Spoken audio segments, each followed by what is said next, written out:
A paz do Senhor Jesus. Hoje é terça-feira, 3 de agosto de 2021. Espero que você tenha dormido bem, que você esteja bem. Talvez a hora que você vai ouvir essa ministração você já esteja no trabalho, seja mais tarde, ou seja mesmo à noite. Mas que o Espírito Santo possa falar com você e tocar no teu coração. Hoje a gente vai dar uma passadinha lá em Romanos, no capítulo 8, versículo 18. Romanos, capítulo 8, versículo 18. E diz assim: Porque para mim tenho por certo que as aflições deste tempo presente não são para comparar com a glória que em nós há de ser revelada. Aleluia. A gente ouve, né? Quem vive em prol do futuro não vive o presente. Mas por que nós vivemos no presente acreditando nesse futuro, nessa palavra, na palavra de Deus?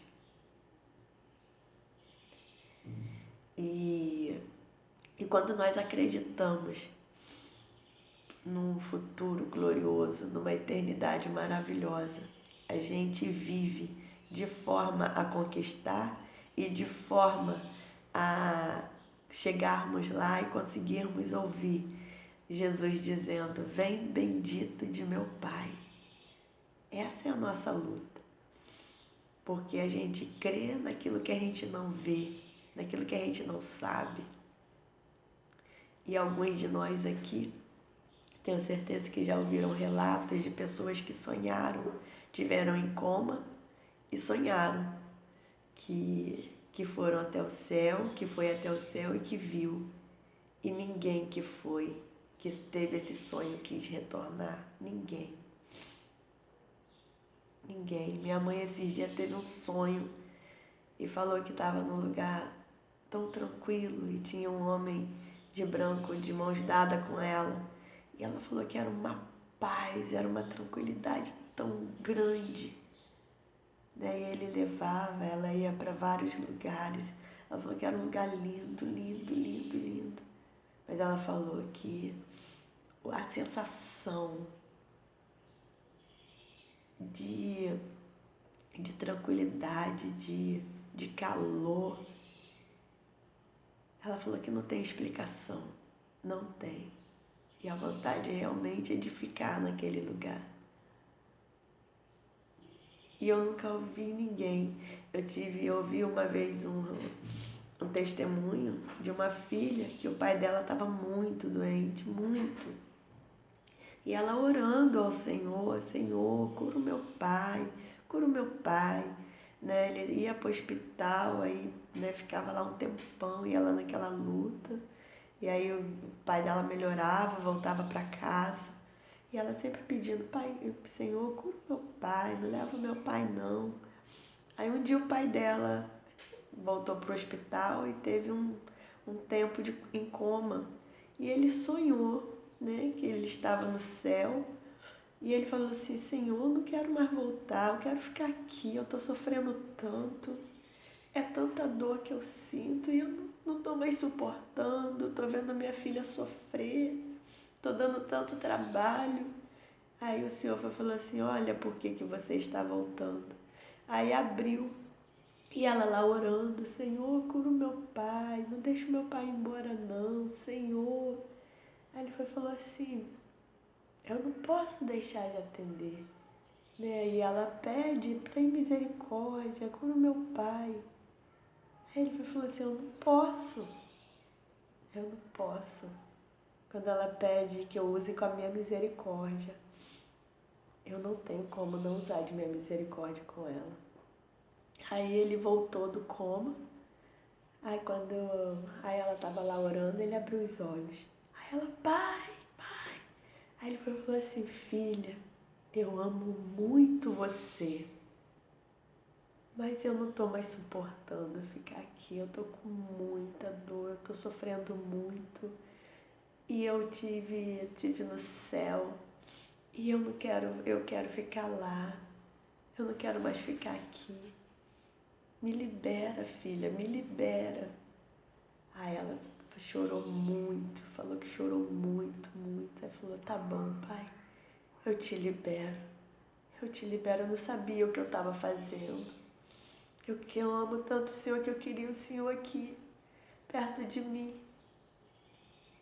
Mas todos nós temos um tempo. Tudo tem o seu tempo determinado. E ali ela liberou.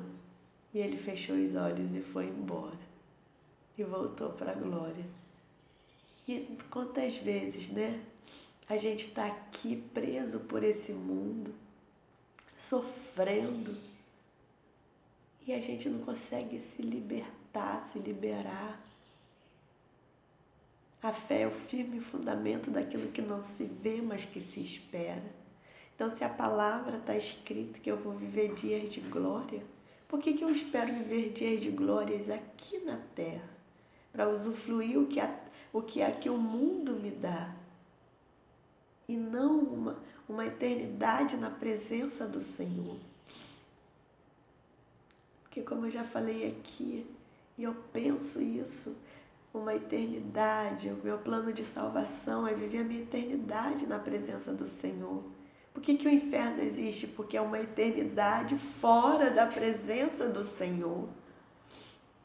E vocês pensam numa criatura que foi lançada do céu. Pensa se ele está bem, se ele está inteiro. Deve ser um bolo de massa, todo quebrado.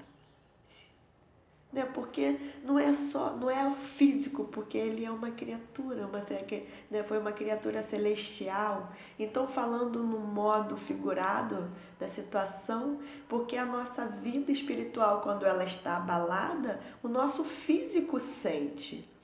Então, eu falo no mundo espiritual, pensando de uma pessoa que é lançada para fora da presença do Senhor.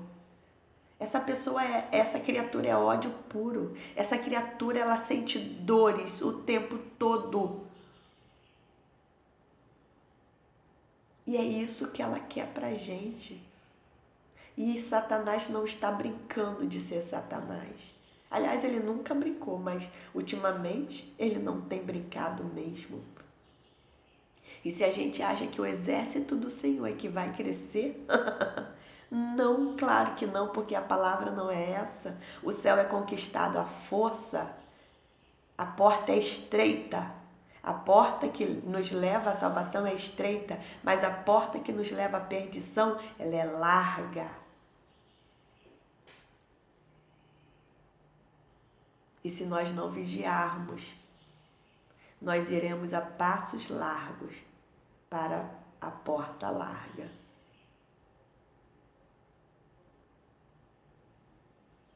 Uma vez eu estava ouvindo, eu gosto muito, eu ouço muito a ministração, eu vejo muito. E aí eu vi uma ministração de um ex-satanista, hoje ele é pastor.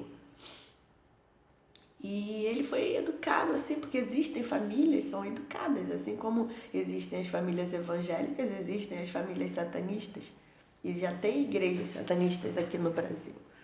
Né? Então, eles são muito educados, são pessoas muito prósperas, normalmente são pessoas muito ricas. E eles já ensinam os filhos dele, porque existem os caminhos, né? Tem as etapas para que eles possam aprender e chegar a ser alguma coisa lá na frente, né? E eu falo no mundo espiritual, assim como uma pessoa se prepara para ser um pastor, faz teologia, ou aquela pessoa já tem, né, na igreja, ela nasce com um dom, né, de louvar o Senhor, de pregar a palavra, de tocar um instrumento. Mas eles não, eles vão exploram bem as crianças e elas precisam estudar muito porque elas precisam sobressair, né? Então, porque elas terão células conforme elas irão caminhando e irão conquistando as etapas, eles vão dando responsabilidades para eles, né, de ir a locais, e eles trabalham muito com jovens, eles atacam muito a mente dos jovens. E aí esse rapaz, esse pastor, ele parou num lugar bem humildezinho, bem simples, né? E como todo nosso inimigo faz pouco caso daquelas pessoas que são simples e humildes, né?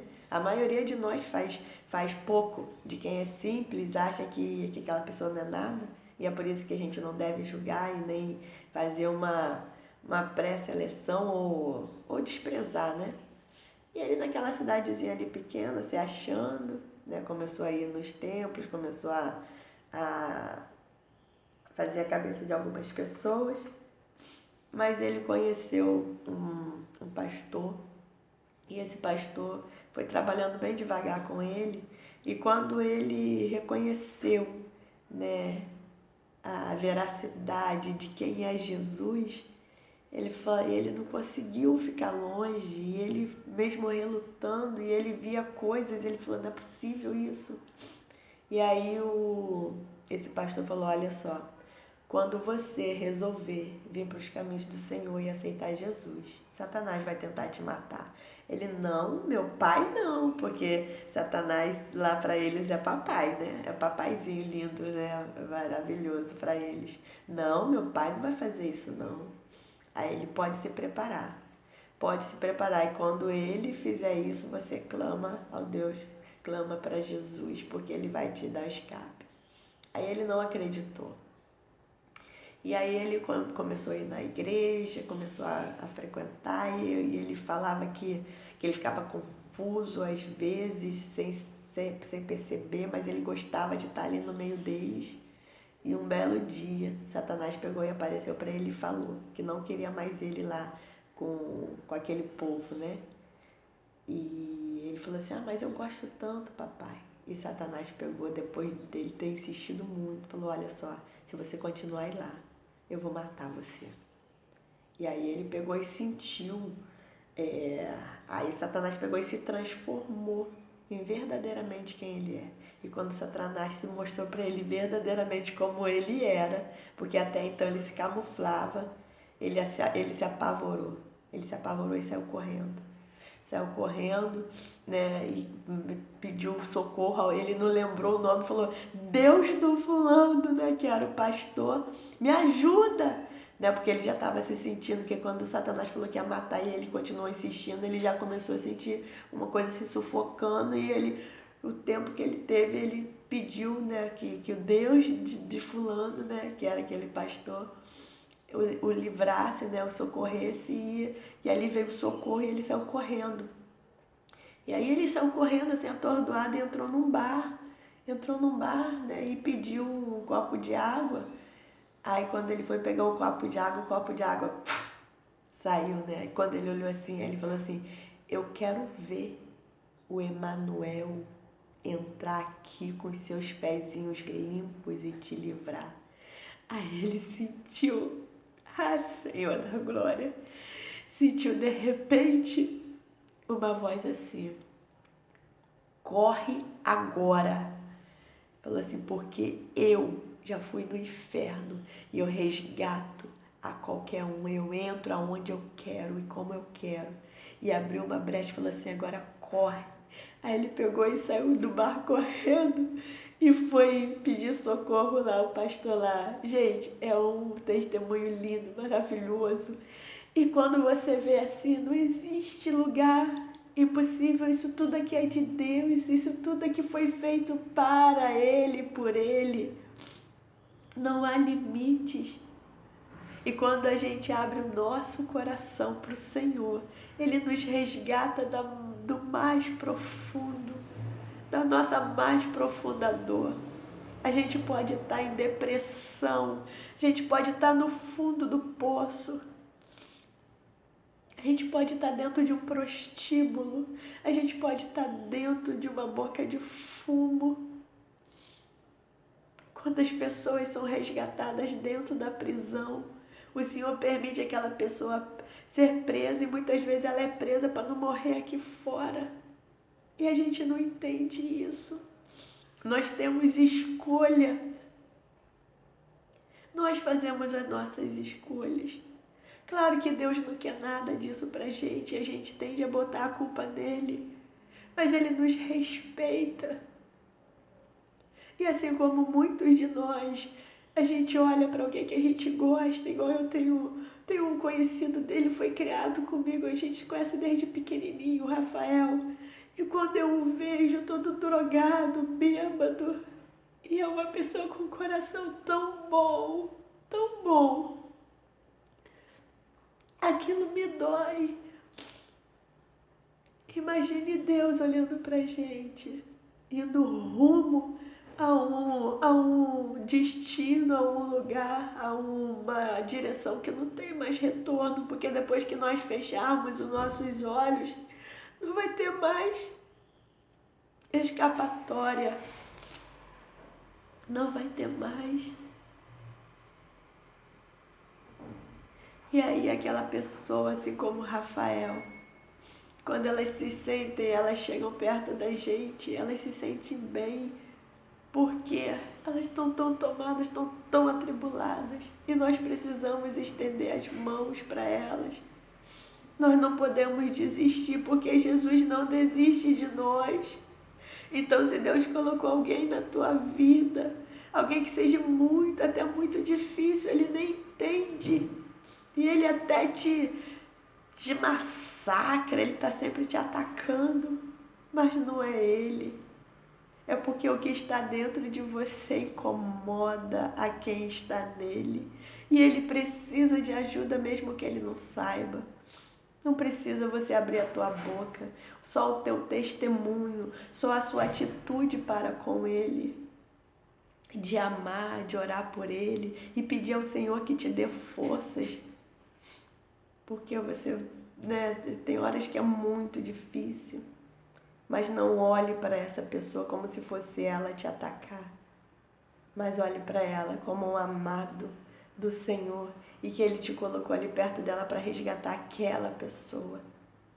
Porque a glória que está sobre você, ela está sobre a tua família, ela está sobre aquelas pessoas que estão ao teu redor no trabalho, no teu colega, que você no campo de futebol, para quem joga na academia, para aquela turma que está caminhando com você, que você está ali no meio daquela turma ali caminhando, andando de bicicleta. Nada é por acaso. Nós somos soldados do Senhor e quando nós nos colocamos à disposição dEle, nós estamos ali prontos para lutar e para morrer por Ele e para darmos a nossa vida por alguém. Uma vez a Raquel falou para mim assim, a gente conversando sobre sacrifício, sobre jejum, ela falou para mim, gente, eu faço muito mais jejum para as pessoas, porque elas pedem oração e me pedem, a gente entra em propósito, então sempre aí eu vou orar por ela, eu jejuo por ela, mas eu quase não jejuo por mim. Mas ela está se sacrificando por alguém. Ela está se sacrificando por alguém e não por uma causa própria. Olha que coisa linda. E quantas vezes a gente não consegue jejuar nem por nós mesmos? A gente não consegue jejuar pela nossa vida espiritual, que é por isso que nós precisamos jejuar. O nosso foco é esse. O jejum é a gente matar a nossa carne, deixar a nossa carne de lado e alimentar o nosso espírito. Não é jejuar por causa de um bem material, nada disso. Às vezes você está ali vendo uma pessoa tão doente, aí, Senhor, vou fazer um propósito pela vida dela, pela saúde dela. Coisa linda, gente, isso. Você está se sacrificando em prol. Isso é amor. Mas não não somente pela sua família, por quem você quer bem, mas por aqueles que estão te perseguindo e que estão te fazendo mal daqueles. E você fica assim, meu Deus. Só o Senhor mesmo na casa, e é só Deus mesmo, que a gente não pode nada, a gente só tem que amar, só isso, tá bom? Vamos orar? Pai de poder e glória, graças, meu Pai, te damos por mais esse dia que o Senhor nos concede com vida. Pai, muito obrigada, Senhor, por esse céu que hoje está nublado, meu Pai, mas é mais um presente do Senhor. Pai, obrigada, meu Pai, pela Tua palavra. Obrigada, Senhor, pelo Teu carinho, pelo Teu amor. Obrigada, meu Pai, por nos dar a chance a cada dia de lutarmos e de avançarmos, meu Pai, para a porta, para cada dia mais, meu Pai, estarmos mais apertados em rumo, meu Pai, a passar uma eternidade com o Senhor. E cada dia fica muito mais difícil mesmo, né? Como eu já falei aqui, é como se fosse um jogo de videogame. Cada dia mais a fase fica mais difícil. E a gente mesmo nos apertando, mesmo na dificuldade, às vezes até mesmo no chão, meu Pai, se sentindo tão fracos, incapazes. Mas a gente ora ao Senhor e o Senhor vai e nos estende a mão e nos levanta e a gente caminha mais um pouco. Obrigada, Senhor, pela tua misericórdia. Obrigada, Senhor, por não olhar para nós e ver, meu Pai, os leprosos que nós somos, os pecadores que nós somos. Obrigada, Senhor, por nos amar e por nos ter escolhido primeiro, Senhor, e de usar com a tua misericórdia para conosco. De estender a tua graça para a gente, meu Pai, muito obrigada. Porque quando a gente se autoanalisa, a gente tem total consciência de que a gente não merece mesmo, Senhor. Não merece mesmo. E quantas vezes a gente está fazendo as coisas, né, que são corretas aos teus olhos, a gente já bate no peito, já tão satisfeitos com a gente, tão satisfeitos. Ah, Senhor, nos ajude a não nos acomodar, nos ajude nas nossas fraquezas, Senhor. Nos ajude, Senhor, com as nossas vaidades, com a nossa prepotência, Senhor, com a nossa arrogância, meu Pai. Em nome de Jesus, meu Pai. Que nós não venhamos a desistir, meu Pai, de olhar para o Senhor e de caminhar rumo ao Senhor. Em nome de Jesus, Pai. Visita, meu Pai, essa pessoa que está enfraquecida na fé, que está se sentindo sem esperança, sem forças, meu Pai, para caminhar e até pensa em desistir, meu Pai. Mas, Pai, que ao ouvir essa ministração ela entenda o quanto o Senhor a ama e tá, meu Pai, fazendo essa ministração chegar até ela, meu Pai, como resgate, como uma válvula de escape, porque o Senhor vai em qualquer lugar e aonde o Senhor quer, meu Pai. Por amor a ela, por amor à família dela, mesmo que ela ache que a família dela não tenha mais salvação. Porque quem dá a última palavra é o Senhor que tem planos com a gente, meu Pai. Não planos de mal, mas de paz e de bem, meu Pai. E que nós não venhamos a desistir, meu Pai, da nossa família, daqueles que o Senhor colocou na nossa vida, meu Pai. E até aqueles mesmo que estão na igreja e que se voltam contra nós, meu Pai. Quando nós procuramos fazer a vontade, porque muitos estão ali, meu Pai, acomodados, que acham por ter levantado a mão já estão salvos, mas a sua palavra não é essa. O Senhor não nos chamou para ficarmos sentados, adormecidos, acomodados, meu Pai, mas para ir e pregar toda a criatura o Evangelho e falar do Senhor, meu Jesus. Foi para isso que o Senhor nos chamou. E que a nossa vida, com as nossas atitudes, meu Pai, vidas serão transformadas, porque nós somos o sal da terra. Nós somos a luz desse mundo, meu Pai. Quando muitos estão em trevas e nas trevas, que nós não venhamos a desistir, meu Pai. Nos ajuda com as nossas fraquezas, Senhor. Perdoa, Senhor, os nossos pecados, meu Pai. Se contra Ti nós pecamos, se contra os céus nós pecamos, se contra alguém nós pecamos, Senhor, nos perdoa. Nos leva, meu Pai, a fazer uma aliança, a pedir perdão, meu Pai, mesmo para aquelas pessoas que nos ofendemos, meu Pai. Que a nossa decisão seja amar o Senhor acima de todas as coisas. Para que amar ao próximo seja de forma fácil e tranquila. Porque quando a gente ama o Senhor, o amor nos inunda, meu Pai. E o segundo mandamento vai fluindo de forma muito mais fácil. Porque nós conseguimos olhar para aquela pessoa e vemos que não é ela. Que não é ela, que as atitudes não vêm dela, mas vem da afronta do mundo espiritual para nos fazer desistir. Mas que nós olhamos para o Senhor, que é a nossa força, é o nosso socorro, é o nosso Pai Celestial, que está pronto a nos estender as mãos e está sempre olhando para a gente. Em nome de Jesus, meu Pai, que todo espírito da depressão, que todo espírito da desistência, toda síndrome de pânico seja repreendido em nome de Jesus. Toda enfermidade espiritual seja repreendida em nome de Jesus. Toda enfermidade física seja repreendida em nome de Jesus. Cura, meu Pai, se assim o Senhor quiser curar, meu Pai. Renova as forças, meu Pai, dessa pessoa, Pai. Em nome de Jesus.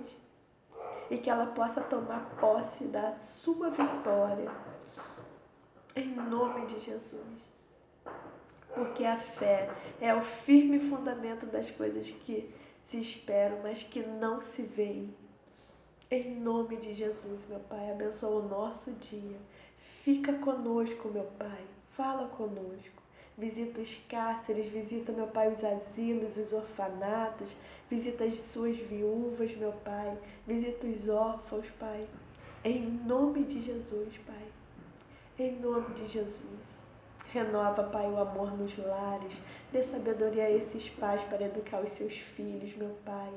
Ah, Senhor, toca nesses filhos atormentados, meu Pai, que afrontam os seus pais, meu Pai. Em nome de Jesus, meu Pai. Entra nesse lar, meu Pai, que está em guerra, meu Pai. E que a paz, meu Pai, inunde todo aquele lugar. E eu digo, todos os corações, porque a paz não está no ambiente, mas está nos nossos corações. Em nome de Jesus, meu Pai, que vive e reina para todo sempre, que eu lhe agradeço e lhe peço. Amém. Graças a Deus. Espero que essa palavra possa ter te ajudado, que ela te ajude, tá bom? Fique na paz do Senhor. Um ótimo dia para você. Deus abençoe e até amanhã.